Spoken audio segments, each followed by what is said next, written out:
তো আজকে যে টপিকটা নিয়ে আলোচনা করবো সেটা হচ্ছে তোমাদের মেনলি ওয়ার্কশপ ক্যালকুলেশানের অ্যান্ড সায়েন্সের বেসিক ইলেকট্রিসিটি চ্যাপ্টার নিয়ে ডিসকাস করবো, ঠিক আছে। যেখানে আমাদের বেসিক ইলেকট্রিসিটির মধ্যে মানে ইন্ট্রোডাকশান, মানে এই ইলেকট্রিসিটির ক্যালকুলেশান কেন করতে হবে সেটা হচ্ছে ধরো বিভিন্ন ধরনের ইলেকট্রিসিটি কোথায় ব্যবহার করা হয়, ঠিক আছে, তার ইন্ট্রোডাকশান এবং হচ্ছে মলিকিউল, অ্যাটম, তারপরে হচ্ছে how to electricity of produce, ঠিক আছে, কীভাবে আমরা মানে বিদ্যুৎ তৈরি করি, ঠিক আছে, electric current of AC current and DC current, there of comparison, AC and ডিসির তুলনা কী, কারেন্ট কী, ইলেকট্রিক কারেন্ট কী, ঠিক আছে, এবং হচ্ছে ভোল্টেজ কী, রেজিস্ট্যান্স কী এবং দেয়ার ইউনিট জানবো, ঠিক আছে।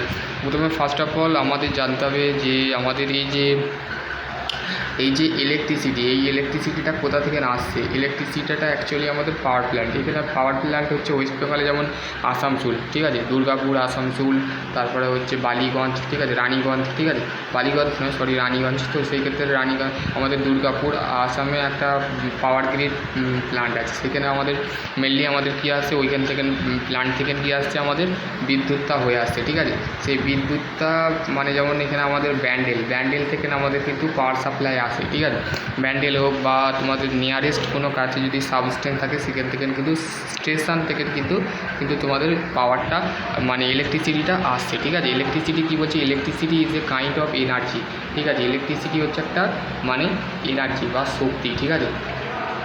ইট is the mostly use for the source the energy with the not of the visual of the present of the can be the field of the effect. The electricity is the obtain of the conversation, the other of from the like of heat energy, ঠিক আছে। তাহলে বলছে যে ইলেকট্রিসিটির মধ্যে আমাদের এনার্জিকে convert করানো হয়, ঠিক আছে। কী এনার্জি, সেটা হচ্ছে হিট এনার্জি, কেমিক্যাল এনার্জি এবং নিউক্লিয়ার এনার্জি এবং mechanical energy and storage water energy, ঠিক আছে। Do you understand of electricity, তুমি কি ইলেকট্রিসিটি বুঝতে পারছো? One of must of the understand, তোমাকে অবশ্যই বুঝতে হবে যে স্ট্রাকচার অফ অ্যাটম, ঠিক আছে, মানে অণুর যে গঠন, ঠিক আছে, পরমাণুর যে গঠন, সেই গঠনটা তোমাকে জানতে হবে। যে একটা স্ট্রাকচার দেখো, নিউক্লিয়ার পাওয়ার প্ল্যান্টে আমাদের নিউক্লিয়ার রিঅ্যাক্টরের মধ্যে বিভিন্ন ইউরেনিয়াম থাকে, ঠিক আছে, ইউরেনিয়াম -32 গ্রাম সামথিং মনে আছে, ঠিক আছে, ঠিক আছে। তারপর হচ্ছে basically of the content of the electron, proton, neutron. তাহলে আমাদের যে অ্যাটমের কন্টেন্ট হচ্ছে ইলেকট্রন, প্রোটন, নিউট্রন। তোমরা এটা ক্লাস 10-এ পড়েছিলে, ঠিক আছে। ইলেকট্রন কী, প্রোটন কী, নিউট্রন কী, ঠিক আছে। Neutron the proton of the and neutron of the located of the center atom negative electric charge, ঠিক আছে। তো আমাদের নেগেটিভ ইলেকট্রিক চার্জ কোনটাকে বলছে, যে আমাদের প্রোটন এবং নিউট্রন কিন্তু অ্যাটমের, সেটা হচ্ছে নেগেটিভ ইলেকট্রো চার্জ পার্টিকেলস, ঠিক আছে, যেটা removing the nuclear atom the proton has been the positive charge, ঠিক আছে। প্রোটন হচ্ছে আমাদের ইলেকট্রিক, নেগেটিভ ইলেকট্রিক চার্জ কোনটা আছে, সেটা হচ্ছে আমাদের প্রোটন, নিউট্রন, ঠিক আছে। আমাদের প্রোটন হচ্ছে পজিটিভ চার্জ, ঠিক আছে, আর নেগেটিভ চার্জ পার্টিকেলস কোনটা, সেটা হচ্ছে নিউক্লিয়ার, ঠিক আছে, নিউক্লিয়ার অ্যাটম, ঠিক আছে। আমাদের neutron the centre atom the electron negative electric charge, ঠিক আছে। সোর্স অফ ইলেকট্রিসিটি হচ্ছে battery are the store of the electrical energy for the chemical energy. ব্যাটারির মধ্যে আমাদের কী থাকে, ইলেকট্রিক্যালের সাথে কেমিক্যাল এনার্জি থাকে, ঠিক আছে, স্টোর থাকে, ঠিক আছে। তারপরে give the power of the when the require, মানে সেখানে আমাদের কী দরকার হয়, ব্যাটারির মধ্যে পাওয়ার দরকার হয়। Battery use for the automobile and electronics, ঠিক আছে। ব্যাটারি আমরা ব্যবহার করে থাকি কোথায়, অটোমোবাইল ইন্ডাস্ট্রিতে, এবং আমাদের ইলেকট্রনিক্স যে সমস্ত কাজকর্ম থাকে সেখানে কিন্তু দেখবে মসজিদ বলো, মন্দির বলো, সেখানে বক্স লাগাতে হয়, সেখানেও কিন্তু ব্যাটারি লাগে, ঠিক আছে। দেখবে ডিজে বক্স লাগাতে গেলেও কিন্তু ব্যাটারি লাগে, ঠিক আছে। ব্যাটারি তোমাদের সব জায়গায় ব্যাটারি ইউজ করতে পারবে, ঠিক আছে। এবং হচ্ছে তোমাদের ফোনের, এই যে আমি ফোনটা ইউজ করছি, এখানেও কিন্তু ব্যাটারি আছে। এতে কিন্তু কী দেওয়া হয়, ইলেকট্রিক চার্জ দেওয়া হয়, ঠিক আছে। ইলেকট্রিক যে চার্জ দেওয়ার পর কী হচ্ছে, ফোনটা চলছে। এবার হচ্ছে এতে যদি না চার্জ হতো, ঠিক আছে, কী হতো, সার্ভে ডাউন হয়ে যায়, ঠিক আছে। Generator it is the machine the which is the convert to mechanical energy into the electrical energy. মানে জেনারেটর হচ্ছে একটা মেশিন, ঠিক আছে, যেটা আমাদের কনভার্ট করা হয় মেকানিক্যাল এনার্জির সাথে ইলেকট্রিক্যাল এনার্জি কনভার্ট করা হয়, ঠিক আছে। When the conductor of the rotate between the magnetic field of the using the prime mover the EMF of the induced, ঠিক আছে, all by the using the method of the all type AC and DC generator, ঠিক আছে। মানে জেনারেটারে দুটো ভাগ হয়, একটা হচ্ছে অল্টারনেটিভ কারেন্ট জেনারেটর আর হচ্ছে ডাইরেক্ট কারেন্ট জেনারেটর, ঠিক আছে। এবার জেনারেটর যেটা আছে এসি অ্যান্ড ডিসি যেটা আছে সেটা হচ্ছে মেনলি আমাদের থার্মাল পাওয়ার স্টেশনে ব্যবহার করা হয়, ঠিক আছে। থার্মাল, হাইড্রো পাওয়ার, এগুলো যখন তোমরা হায়ার স্টাডি করবে ইলেকট্রিক্যাল ইঞ্জিনিয়ারিং এবং মেকানিক্যাল ইঞ্জিনিয়ারিং নিয়ে যদি পড়াশোনা করো ডিপ্লোমা, তাহলে তোমরা এইগুলো বেসিক সম্পর্কে জানতে পারবে, ঠিক আছে। এগুলো তোমাকে জানা দরকার। বিটেকে তুমি আরও বেসিক থেকে বেসিক প্র্যাকটিক্যাল বা থিওরি তোমরা জানতে পারবে, ওকে। এবার হচ্ছে থার্মো কাপেল, ঠিক আছে। Thermo pieces of twist of the joint of the heated the flame, the potential of the difference of the voltage axis of the thermal couple, ঠিক আছে। থার্মো, ঠিক আছে। এফেক্ট অফ দ্য ইলেকট্রিক কারেন্টের effect কী বলছে, when the effect of current electric current of the through of medium basis of the effect of the given the below. Physical effect দেখো কত ধরনের electric current effect. Physical effect হচ্ছে human body the good conductor, ঠিক আছে। Human যে body থাকে, আমাদের যে মানব জাতির যে শরীর থাকে সেটা তার মধ্যে গুড কন্ডাক্টার থাকে, ঠিক আছে। ওখানে দ্য বডি দ্য টাচ, তুমি যখন বডিটাকে তোমার নিজের শরীরটাকে টাচ করলে বা কোনো কারো বডিকে টাচ করলে সেখানে carrier of the good conductor, মানে সেখানে কন্ডাক্টার বহন করা হলো। Current flow of the through human বডির মধ্যে earth of the body death of the shock কি causes of the death many cases. ধরো কোনো হিউম্যান মানে মানুষ কোনো একটা কারেন্টকে যে কারেন্টটা কী বলবো গেট টু শক, মানে কোনো ক্ষেত্রে দেখবে বডিতে এফেক্ট করলে কিন্তু সেইটাকে চার্জ খাওয়ার সম্ভাবনা থাকে, ঠিক আছে। এবার হচ্ছে তোমাদের হিটিং এফেক্ট, এগুলো তোমাদের একটু জানা দরকার আছে, ঠিক আছে। এবার হচ্ছে ইউজ ফর দ্য ইলেকট্রিসিটি কোথায় ব্যবহার করা হয়, ঠিক আছে। ইলেকট্রিসিটি যেমন লাইটিং, ল্যাম্প মানে হিটিং, তারপর হচ্ছে হিটার, ওভেন, ঠিক আছে, পাওয়ার, মোটর, ফ্যান।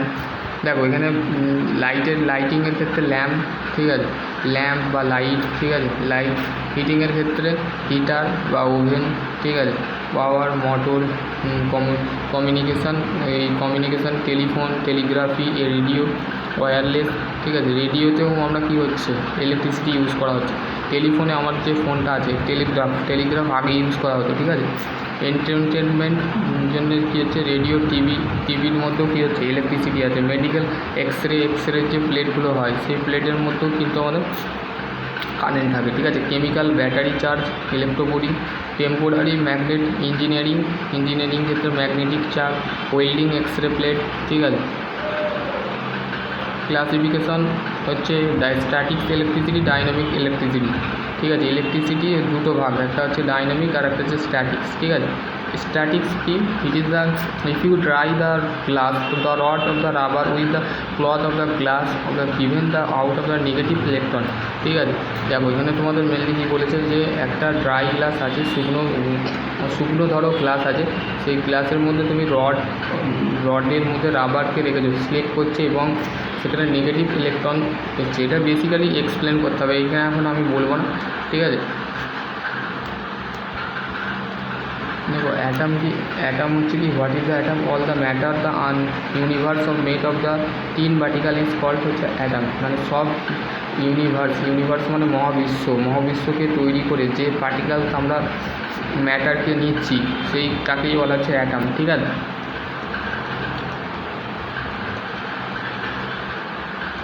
দেখো এসি কারেন্ট এবং ডিসি কারেন্টের মধ্যে পার্থক্য কী। এসি কারেন্ট মানে হচ্ছে ডাইরেক্ট মানে অল্টারনেটিভ কারেন্ট, তোমার বাড়ির মধ্যে যে কারেন্টটা থাকে সেটা হচ্ছে এসি কারেন্ট, ঠিক আছে। মানে অল্টারনেটিভ মানে সবসময় সেই কারেন্টটা তুমি এতে বলতে ইট is the generate of range 6600 volt, 1100 volt কিন্তু এবং 33,000 ভোল্ট কিন্তু 33,000 ভোল্ট কিন্তু আমাদের জেনারেট থাকে, ঠিক আছে। Range voltage of the can be the step up and step down transformer, ঠিক আছে। এসি কারেন্টের ক্ষেত্রে দুটো ট্রান্সফরমার ইউজ করা হয়, স্টেপ ডাউন আর স্টেপ আপ, ঠিক আছে। ট্রান্সফরমার কস্ট যেটা আছে খুবই কম হয়। আর আমি ডিসিটা পরে বলছি, ঠিক আছে। লেস মেনটেনেন্স, খুবই কম মেনটেনেন্স যেটা আছে সেটা হচ্ছে লস। পাওয়ার যে আপনার আছে সেটা 5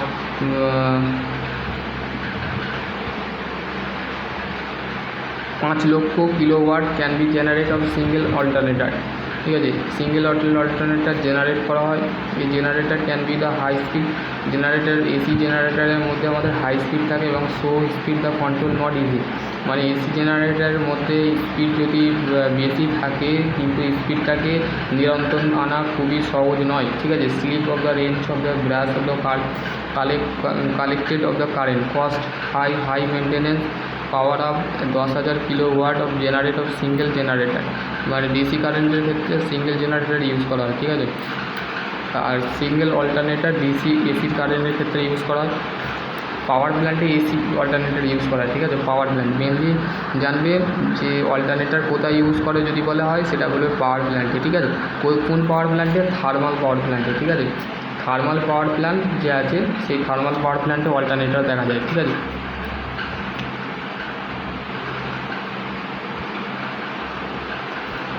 আচ্ছা, এবার হচ্ছে তোমাদের কন্ডাক্টার, ঠিক আছে। Conductor some of material of the radio of the all classes of the electric current of the flow in the search of material is called হচ্ছে কন্ডাক্টার, ঠিক আছে। দেখো ফোনের মধ্যেও কন্ডাক্টার থাকে, ঠিক আছে। কিছু মেটেরিয়াল আছে যেগুলো মেটালের তৈরি হয় কিন্তু তার মধ্যে ইলেকট্রিকটা যেটা আছে সেটাকে ফ্লো করানো হয়।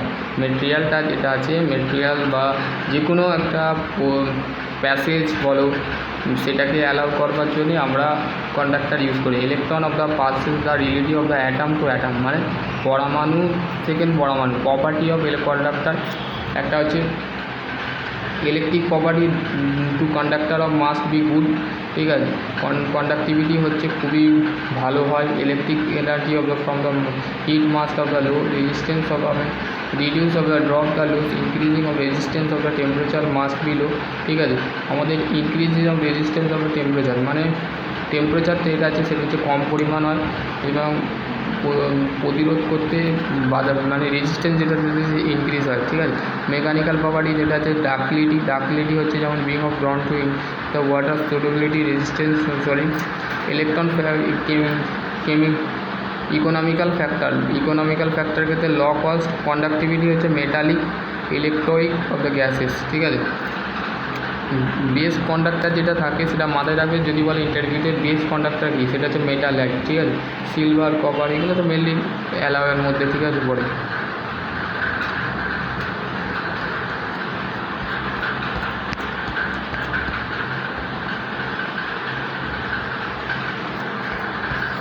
তো আশা করছি তোমাদের আরও কোশ্চেন থাকে যদি অবশ্যই পড়বে, ঠিক আছে।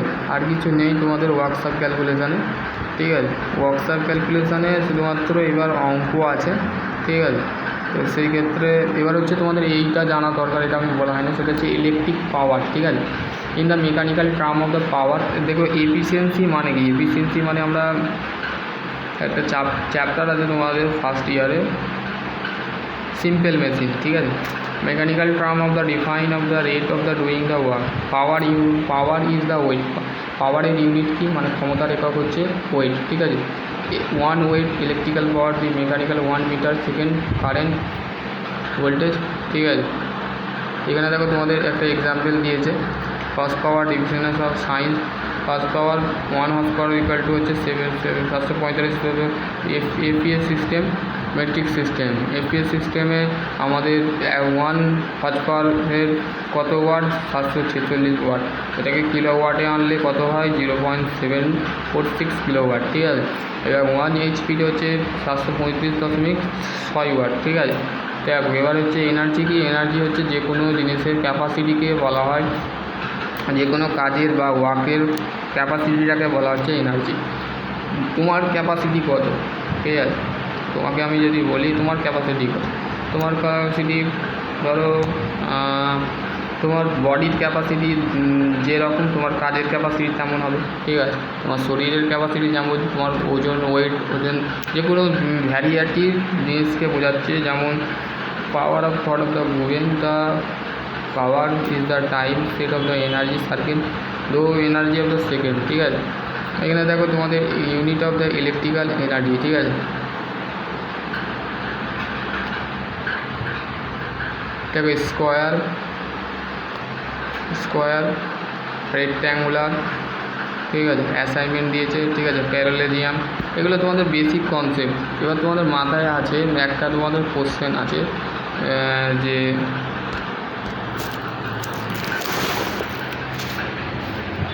আমার বেসিক্যালি যে কোশ্চেন আছে সেটা হচ্ছে যে দাদা আমরা মাধ্যমিক তো পাস করলাম, ঠিক আছে, মাধ্যমিক পাস করলে পলিটেকনিকে অ্যাডমিশান নিয়েছো কেউ, ঠিক আছে, কেউ 10-এর পর করছো, কেউ 12-এর পর করছো, কেউ বিএ বা বিকম যাই হোক যে গ্র্যাজুয়েশান করছো, ঠিক আছে। তো এবার পলিটেকনিক সিস্টেমে তো ঢুকে গেলাম, তো তোমাদের কাউন্সেলিং প্রক্রিয়া সম্পূর্ণ হচ্ছে, ঠিক আছে। তো মেনলি তোমাদের এরপরে হচ্ছে সেকেন্ড ফেস অ্যালাইনমেন্টের জন্য কিন্তু তোমাদের অটোমেটিক্যালি তোমরা চলে যাবে, ঠিক আছে। এবং সেটা সম্পূর্ণ হওয়ার পর থার্ড চয়েস ফিলিংয়ের জন্য অ্যাপ্লাই করার পর তোমাদের কিন্তু অ্যাডমিশান প্রক্রিয়া শুরু হয়ে যাবে। অ্যাডমিশান নেওয়ার পর কিন্তু তোমাদের একটা মাথায় রাখতে হবে সেই অ্যাডমিশানে কী কী লাগবে, সেটা হচ্ছে ডোমেন্সিয়াল সার্টিফিকেট তোমাকে দেখাতে হবে কলেজকে, ঠিক আছে। এবং হচ্ছে তোমাদের মেডিকেল ফিটনেস সার্টিফিকেট তো অবশ্যই কীভাবে বানাতে হয় সেটা আমি তোমাদের বলে দিয়েছি, ঠিক আছে। এবং হচ্ছে অ্যান্টি র্যাগিংয়ের যে ওয়েবসাইট আছে সেটা কীভাবে সম্পূর্ণ করবে সেটাও তোমাকে ভিডিওই বলে দিচ্ছি, সেই ভিডিওগুলো অবশ্যই দেখবে, কেননা অ্যান্টি র্যাগিং সার্টিফিকেট যদি না দেখাও। এবং হচ্ছে অটো আপগ্রেডেশান, ঠিক আছে, অটো আপগ্রেডেশান যেটাকে বলা হচ্ছে সিট বুকিং, ঠিক আছে, সিট বুকিং বা অটো আপগ্রেডেশান, মানে তুমি কলেজ চেঞ্জ করতে চাইছো, অটো আপগ্রেড বা অটো আপগ্রেডেশান যদি না করো পরবর্তীকালে যখন সেকেন্ড সেমে তুমি যখন ভর্তি হবে, এই সেকেন্ড সেমে যখন চলে যাবে, মানে ফার্স্ট সেম ক্লিয়ার করার পর তো তুমি সেকেন্ড যাবে, ধরো তুমি সেকেন্ড সেমে যদি সাপ্লি পেয়ে যাও তাহলে তোমার অটো আপগ্রেডেশান ক্যান্সেল হতে পারে, ঠিক আছে, তোমার ক্যান্সেল হয়ে যাবে, কারণ তুমি সাপ্লি পাওয়ার পেলে। এবং যদি তোমার দুটো সাবজেক্ট যদি ক্লিয়ার থাকে তোমার কলেজ কিন্তু তুমি সুবিধা পাবে, তুমি বাড়ির কাছে কলেজ পেতে পারো, ঠিক আছে। তুমি তখন কিন্তু কলেজকে দরখাস্ত লিখে বা চিঠি লিখে যাই হোক নোটিশ লিখে কিন্তু ইমেল করে তুমি কিন্তু স্টেট কাউন্সিলকে জানাতে পারো, বা তুমি স্টেট কাউন্সিলকে মেল করতে পারো, বা কলেজকে বলতে পারো, কলেজ কিন্তু তোমাকে সেটা ক্লিয়ারলি করবে। এবং হচ্ছে তোমাদের যারা মেকানিক্যাল ইঞ্জিনিয়ার নিয়েছো, ঠিক আছে, তারা একটা কথা মাথায় রাখবে, তোমাদের ফিজিক্স কেমিস্ট্রি, ঠিক আছে, এই তিনটে সাবজেক্ট কিন্তু তোমাকে ভালো করে পড়তে হবে কিন্তু, ঠিক আছে। তোমাদের ফার্স্ট ইয়ারের ফিজিক্সের যে থার্মোডাইনামিক একটা চ্যাপ্টার আছে, ঠিক আছে, ফিজিক্সের সেই থার্মোডাইনামিক চ্যাপ্টারটা কিন্তু তোমাকে ভালো করে জানতে হবে, কেননা তুমি যদি মেকানিক্যাল ইঞ্জিনিয়ার নিয়ে থাকো তো সেই ক্ষেত্রে তোমাকে কিন্তু তোমাকে ল অফ থার্মোডাইনামিক ভালো করে জানতে হবে, তারপরে হচ্ছে স্টেট, তারপরে হচ্ছে তোমাদের সিস্টেম, ঠিক আছে, system, close system, open system, isolated system, এই সিস্টেমগুলো একটুখানি তোমাদের মাথায় রাখতে হবে, কেননা হচ্ছে তোমাকে থার্ড ইয়ার এই সেকেন্ড ইয়ারে যখন তুমি পড়বে, মানে দেখো মেনলি তোমাদের দুটো করে সেমিস্টার, দেখো ফার্স্ট ইয়ারে তোমাকে পড়তে হয় কটা সেমিস্টার, দুটো সেমিস্টার, ঠিক আছে, ফার্স্ট সেমিস্টার সেকেন্ড সেমিস্টার, ঠিক আছে, সেকেন্ড ইয়ারেও সেম, থার্ড সেমে ফোর্থ সেম, ঠিক আছে। আর থার্ড ইয়ারে তোমাকে 6টা বছর 3টে বছরে কটা সেমিস্টার পড়তে হবে, মেনলি 5th সেমিস্টার এবং হচ্ছে 6th সেমিস্টার, ঠিক আছে। এটাই হচ্ছে তোমার ফাইনাল ইয়ার, ঠিক আছে। থার্ড ইয়ারটাই হচ্ছে তোমাদের মেনলি ফাইনাল ইয়ার। এবং হচ্ছে যারা আইটিআই করো বা ভোকেশনাল করো তাদের ক্ষেত্রে কি একটা করণীয় থাকে যে তারা সেকেন্ড ইয়ারে মানে ভোগলেট দিয়ে মানে সেকেন্ড ইয়ারে তারা অ্যাডমিশান নিতে পারে, কেন বিগত বছর 24 সাল মানে স্টেট কাউন্সিলিং তার নিজস্ব ব্যাপার জানিয়ে দিয়েছিল যে তোমাদের যে পরীক্ষাটা আছে সেটা কিন্তু আর হবে না, ঠিক আছে, সেটা ক্যান্সেল করে এখন তোমাদের র্যাঙ্ক কার্ড অনুযায়ী তোমাদের মাধ্যমিকের নাম্বার বা তোমার ভোগলেটের নাম্বার এবং আইটিআইয়ের নাম্বার দেখে কিন্তু তোমাদের অ্যাডমিশান নিতে পারে, ঠিক আছে। তো সেই ক্ষেত্রে তোমাদের র্যাঙ্কও বেরিয়ে গেছে, কাউন্সিলিং ফার্স্ট কাউন্সিলিং হয়ে গেছে, যাদের হয়নি তারা সব সেকেন্ডের জন্য ওয়েট করো, সেকেন্ডের ডেট দেওয়া আছে সেই ডেট অনুযায়ী কিন্তু তোমাদের সেটাও ক্লিয়ার হয়ে যাবে, কিন্তু তোমাদের সেপ্টেম্বরের মধ্যেই ক্লাস চালু হবে, ঠিক আছে। যদি লেট করে ডিলে করে এক্সাম লেট হবে, ডিলে হবে, পরীক্ষা পিছিয়ে যাবে এবং তোমাদের কিন্তু কাইন্ডলি কেউ আটকাতে পারবে না, ঠিক আছে। তো সেক্ষেত্রে মানে কাউন্সিলিংকে একটু স্টেপ নিতে হবে, ঠিক আছে। এবার হচ্ছে তোমাদের যে এটা আছে সেটা হচ্ছে তোমাদের মেনলি এবার হচ্ছে মেকানিক্যাল যারা নিচ্ছ, আমি ফার্স্ট সেমটা বলবো না, ফার্স্ট সেমের সবাই ফার্স্ট ইয়ারের সবাই সেম আছে, পরে আমি ভিডিও বানিয়ে দেবো ফার্স্ট ইয়ার রিলেটেড, ঠিক আছে। থার্ড ইয়ারে কী কী তোমাকে পড়তে হবে সেটা হচ্ছে তোমাকে মেন সাবজেক্ট পড়তে হবে, সেটা হচ্ছে সোম, ঠিক আছে। এই সাবজেক্টটা তোমাকে ড্রাফট ইঞ্জিনিয়ারিং ড্রয়িং আছে, ঠিক আছে, ইঞ্জিনিয়ারিং ড্রয়িং আছে। তারপরে হচ্ছে তোমাদের মেকানিক্যাল ইঞ্জিনিয়ারিং মেটেরিয়াল, ঠিক আছে, এইটাও আছে, ঠিক আছে। তারপরে হচ্ছে ম্যানুফ্যাকচারিং প্রসেস তোমাকে পড়তে হবে, ঠিক আছে, ম্যানুফ্যাকচারিং প্রসেস মেশিন সম্পর্কে জানতে হবে, ঠিক আছে, লেদ ওয়েল্ডিং, ঠিক আছে, এগুলো তোমাদের জানতে হবে। তারপর হচ্ছে ফোর্থ সেমে কী আছে, ফোর্থ সেমে হচ্ছে ম্যানুফ্যাকচারিং প্রসেস 2, ঠিক আছে। তারপরে হচ্ছে টম আছে, সমের পর কিন্তু তোমাকে টম পড়তে হবে, ঠিক আছে। টমটা একটু টাফ আছে, ঠিক আছে, এটা ক্লিয়ার হয়ে যাবে যদি একটু টিউশন নাও, সেক্ষেত্রে তোমার ক্লিয়ার হয়ে যাবে, ঠিক আছে। তারপরে হচ্ছে তোমাদের আরও সমস্ত সাবজেক্ট আছে, সাবজেক্ট রিলেটেড যদি ভিডিও চাও তো অবশ্যই কমপ্লিট হবে, সকলের মধ্যে করে সুস্থ দেবো। আর অ্যাডমিশন রিলেটেড যদি আরও কোনো কোয়ারি থাকে অবশ্যই কমপ্লিট। এখানে আজকে ভিডিওটা এখানে এন্ড করছি, ঠিক আছে, চলো।